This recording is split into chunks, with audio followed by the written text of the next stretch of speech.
Mesdames et messieurs, bonjour. Philippe Gallois avec vous. Bienvenue à ce débat consacré à la fiscalité de vos placements, la fiscalité de vos placements sous le nouveau gouvernement, parce que comme vous l'aurez vu, il y a eu pas mal de changements dans ce domaine récemment. Alors pour en parler, nous avons avec nous ici en studio, à la rédaction de l'Echo, Monsieur Eduardo Traversa. Bonjour Monsieur Traversa. Bonjour. Vous êtes professeur de droit fiscal à l'UC Louvain et par ailleurs avocat au barreau de Bruxelles. Et alors en duplex, comme on disait avant, ou en distanciel, comme on dit maintenant, nous avons avec nous Frédéric Janssen. Bonjour Monsieur Janssen. Bonjour, Monsieur Gallois. Voilà, donc vous êtes Bonjour, Monsieur avocat. Traversa. Vous êtes avocat spécialisé en droit fiscal, vous aussi, et vous travaillez au cabinet Ouantier, Bayeux, Causin et Janssen. Bienvenue à vous. Alors pour introduire brièvement ce débat, vous aurez vu récemment que le gouvernement a pris pas mal de nouvelles dispositions qui vont impacter directement les placements, notamment le gel de plusieurs de barèmes fiscaux, donc concernant notamment le montant maximal à verser dans l'épargne pension, concernant le montant maximal déductible pour des dividendes d'actions ou de parts de coopératives. Il y a aussi un gel du montant maximal d'intérêt exonéré des comptes d'épargne, donc déjà pas mal de mesures. Et en plus, une mesure qui se précise, qui est en préparation, dont l'avant-projet a déjà été envoyé au Conseil d'État, qui est cette fameuse nouvelle taxe sur les comptes titres. Alors cette nouvelle taxe, elle vise en fait à restaurer une taxe qui avait déjà anciennement été annulée, une ancienne version de la taxe sur les comptes titres.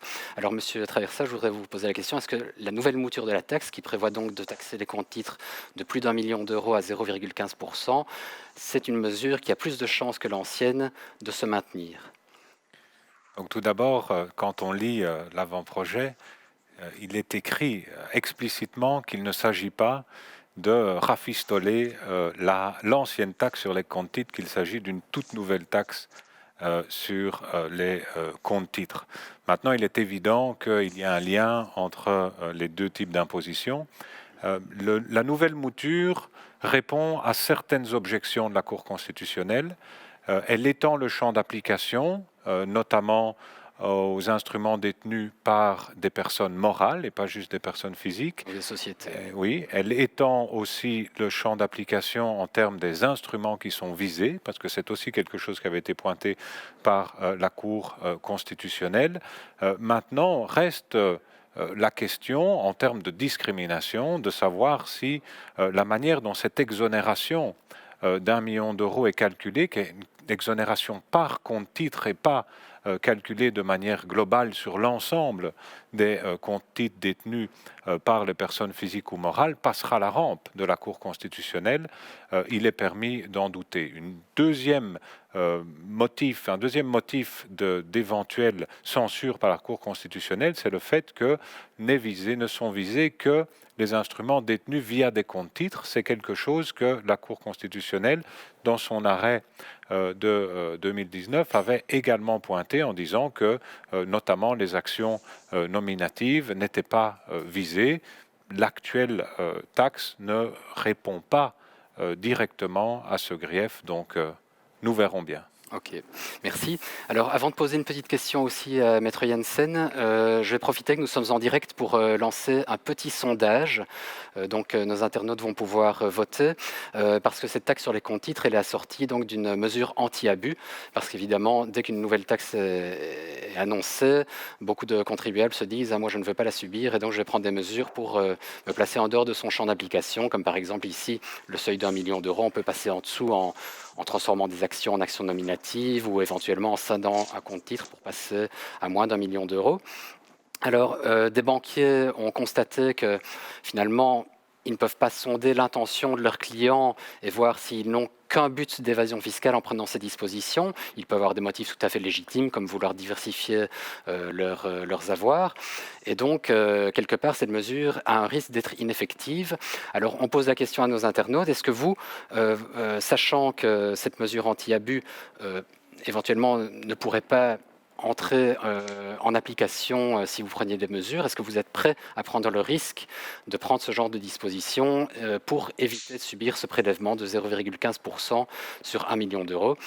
Si vous êtes dans le cas, ou si vous étiez dans le cas, est-ce que vous prendriez le risque de prendre des mesures actuellement pour passer sous ce seuil d'1 million d'euros? Voilà, vous pouvez voter. Vous avez normalement en dessous de votre écran un petit lien qui permet de voter, ou alors aussi un QR code que vous pouvez scanner pour procéder à ce vote. Et nous verrons dans un instant quel en est le résultat. Alors je profite de l'occasion alors pour poser cette question à M. Janssen. Cette mesure, en fait, est-ce qu'il y a vraiment un risque qu'elle soit ineffective, comme le craignent pas mal de gens, notamment dans le secteur financier?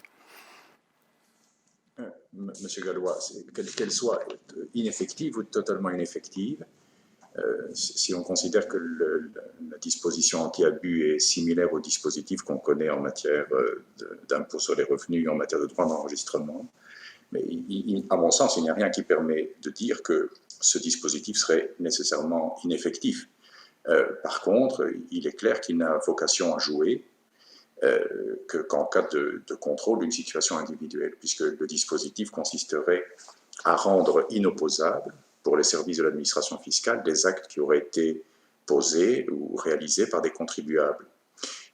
Et donc ça veut dire que c'est clair que ce dispositif de sanction d'une opération qui aurait été réalisée par le contribuable ne pourra intervenir qu'à l'occasion d'un contrôle individuel.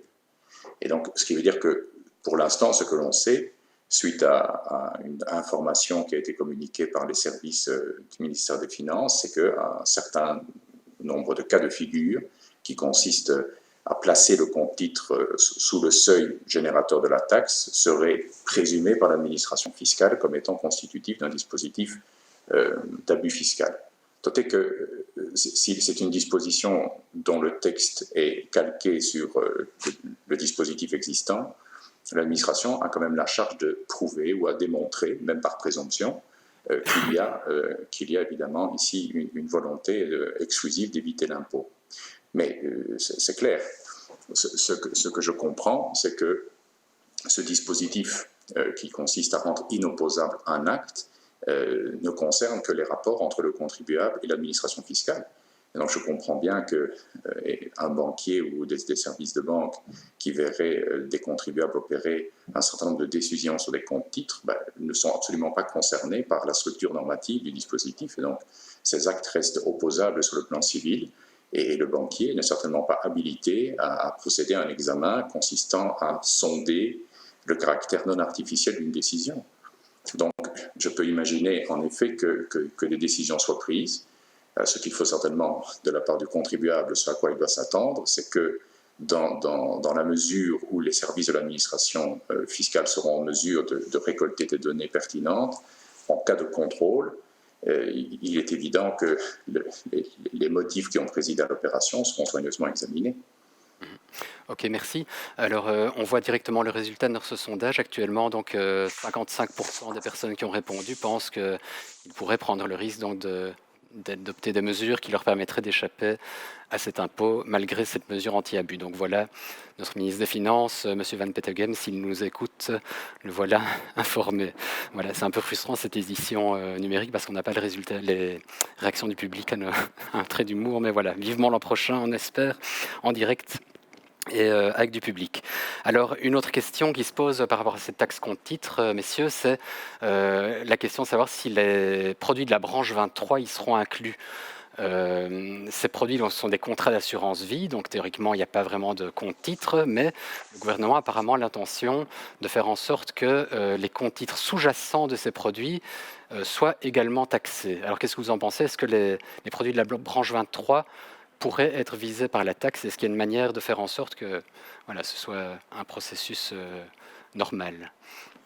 Je ne sais pas qui veut répondre, M. Janssen ou M. Traversa. Je peux peut-être dire rapidement, rien n'empêche le gouvernement de viser les produits de la branche 23.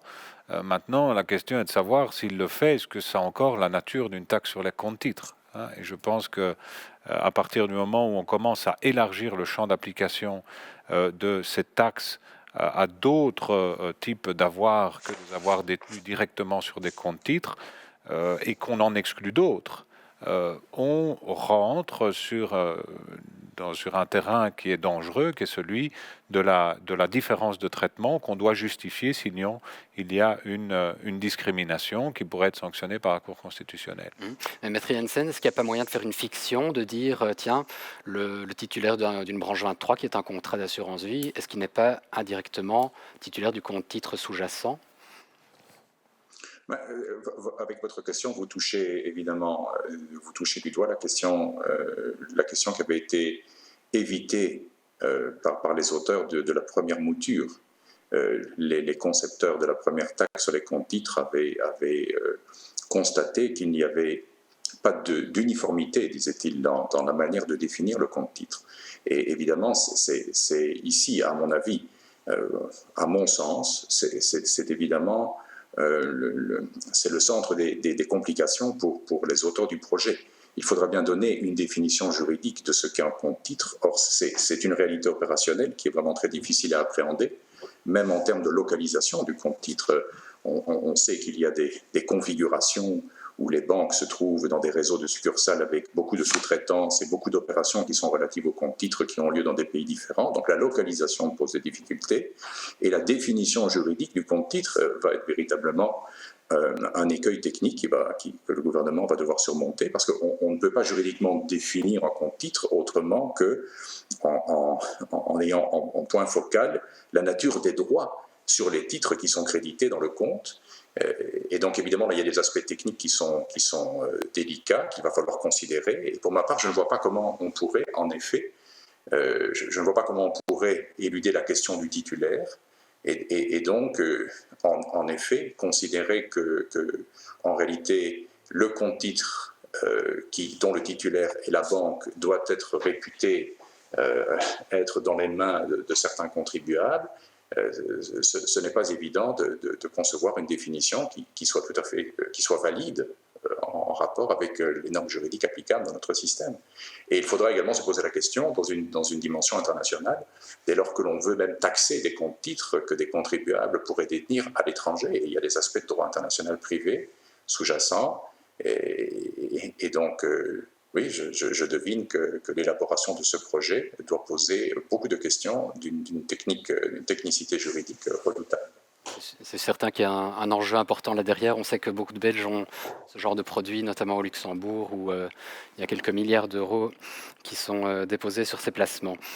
Alors pour clôturer ce chapitre sur la taxe compte titre, peut-être encore une question, mais plus sur la philosophie de cette taxe. Finalement, on va, si elle est bien appliquée et qu'elle n'est pas annulée en finale, on va taxer le patrimoine. On ne va plus taxer des revenus du patrimoine, des revenus mobiliers, mais ici on a vraiment un prélèvement qui vient ponctionner le patrimoine déposé sur des comptes titres, alors qu'en Belgique on a toujours eu un impôt qui est plus vraiment uniquement, exclusivement orienté vers les revenus du patrimoine. Est-ce qu'on assiste vraiment à un tournant avec cette mesure? Peut-être. Maître Jensen, vous avez... Je crois qu'il faut s'entendre sur les mots en réalité. Si on présente une taxe et qu'on l'habille en disant on l'assume comme étant une taxe sur la fortune, il y a un aspect sémantique. Par contre, si on regarde les choses sous un angle technique et que l'on s'interroge le point de savoir si dans le système d'impôt que nous connaissons, si la détention d'une valeur patrimoniale ou d'un bien ne fait pas l'objet déjà d'une taxation, pas de manière uniforme, sans doute, pas de manière directement assumée, mais il y a quand même des événements fiscaux qui peuvent s'assimiler à une forme de taxation d'une partie du patrimoine, et notamment un droit de succession. Évidemment, le fait générateur, ce n'est pas une taxe annuelle, mais si le fait générateur, c'est le décès du titulaire du patrimoine, il faut bien s'apercevoir qu'en matière de droit de succession, c'est une manière de taxer le patrimoine. Et les révolutionnaires français qui défendaient les droits de succession faisaient même de cette taxe un instrument qui devait empêcher l'accumulation et la reconstitution des fortunes. Donc il y a au moins ça.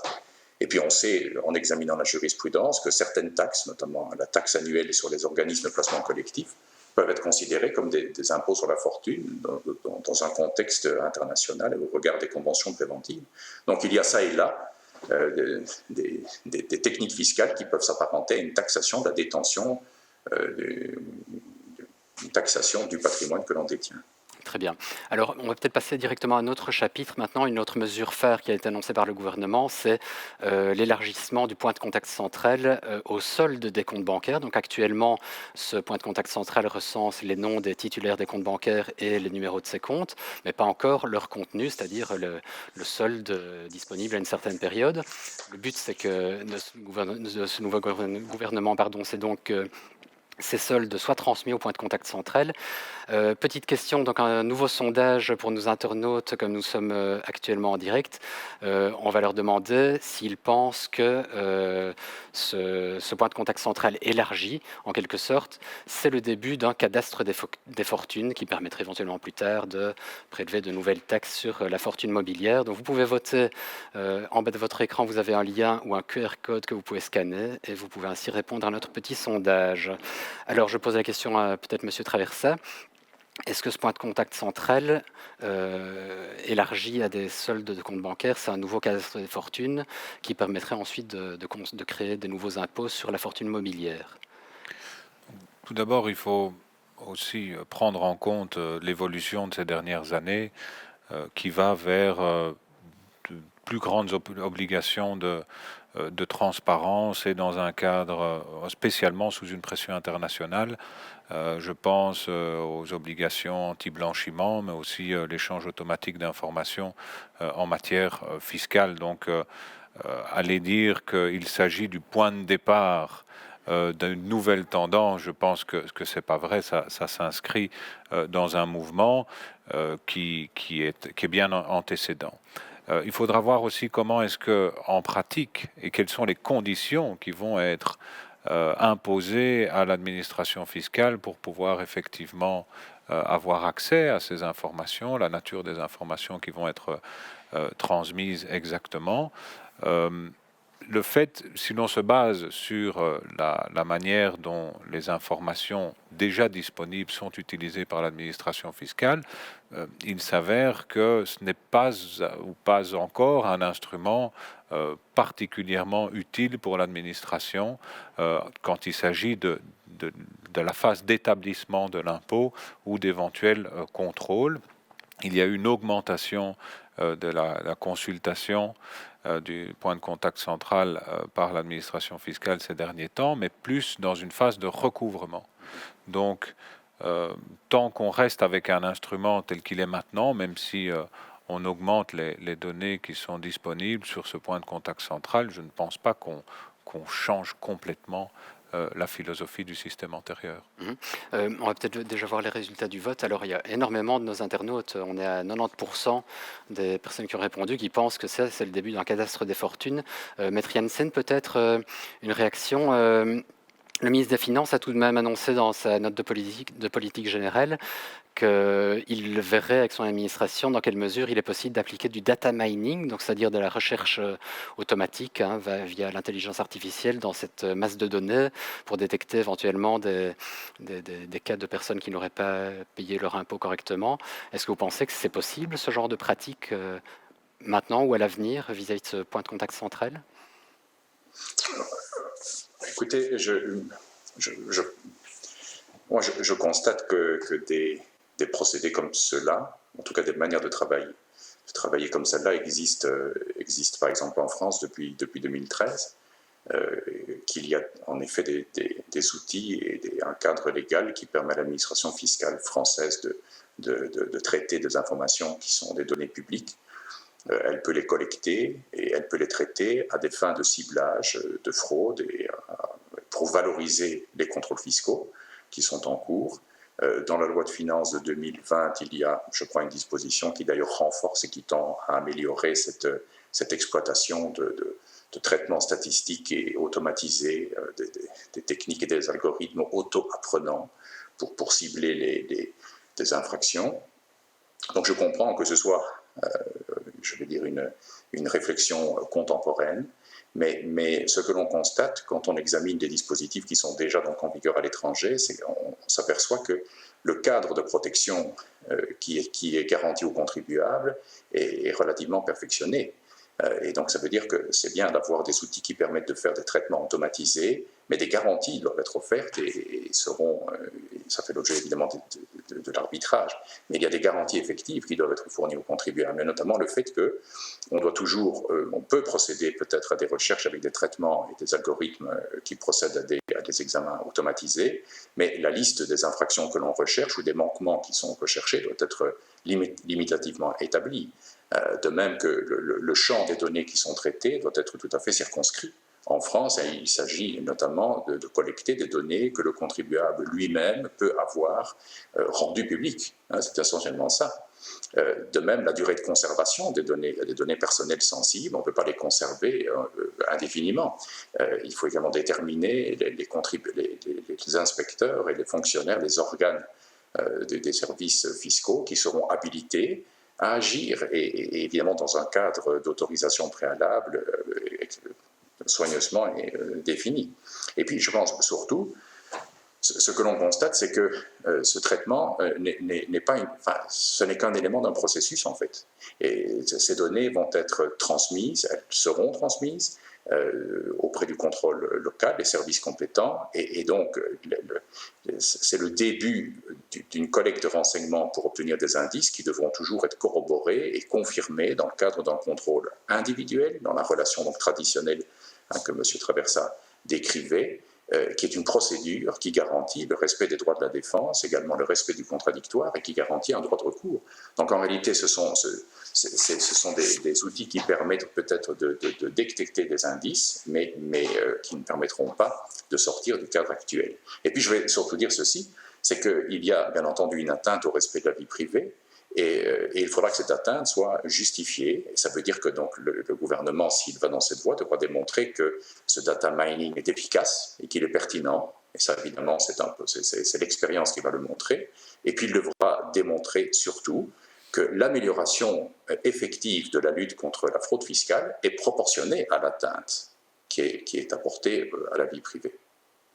Très bien. Merci beaucoup. Alors, comme le temps nous est déjà compté, malheureusement, une toute dernière question peut-être sur la réforme fiscale qui se prépare du côté du ministre des Finances. Il a promis qu'on allait revenir sur certaines niches fiscales. Il y en a pas mal en fiscalité des placements. On pense à l'exonération des comptes d'épargne, les plafonds de l'épargne pension qui permettent d'obtenir une réduction d'impôt, le taux de 2% de taxes à l'entrée sur les assurances vie qui permettent de les abriter ensuite du précompte mobilier, de taxes boursières ou autres. Dans toutes ces petites mesures qui permettent de faire certains placements des niches fiscales, qu'est-ce que vous supprimeriez si vous étiez ministre des Finances? Une bonne question. Je pense que donc tout d'abord il y a un travail, il faut le souligner, un travail approfondi qui a été fait récemment par le Conseil supérieur des finances, qui a listé toutes ces niches, qui en a défini le champ d'application et qui a essayé aussi d'en chiffrer le coût. De manière générale, je crois que c'est important, que ce soit en fiscalité des placements ou de manière générale sur l'incidence économique de la fiscalité, qu'on arrête avec un système où une des raisons principales qui va pousser un investisseur à investir dans tel produit plutôt que tel autre est la fiscalité. Parce que ça ne devrait pas être, ce n'est pas le rôle de la fiscalité d'influencer les placements. Donc, à première vue, j'aurais tendance à chercher plutôt un régime uniforme, y compris que ce soit en matière de taux et d'exonération, pour l'ensemble des placements, en allant regarder aussi les expériences étrangères qui fonctionnent et qui garantissent qu'on a un système qui soit praticable, stable, prévisible, et j'éviterais justement de faire du cherry picking dans les différentes niches en disant on va garder celle-là, mais on va supprimer l'autre, parce que ça va ouvrir la porte alors à un débat justement sur l'égalité, la discrimination et la légitimité de l'exercice. D'accord. Voilà. Merci. Donc on l'aura compris, une réforme plus globale, en prenant en compte vraiment l'ensemble de la fiscalité des placements. Ça promet beaucoup de travail au ministre des Finances. On lui souhaite déjà bonne chance en tout cas. Voilà, un grand merci d'avoir assisté à ce débat. Merci Maître Janssen à distance et merci Monsieur Traversa ici au studio. Maintenant, vous allez avoir l'occasion d'assister au grand débat des stratégistes. Donc restez avec nous. C'est un débat consacré aux investissements en actions. Quelles sont les actions à privilégier en cette période? Merci de nous avoir suivis. À bientôt.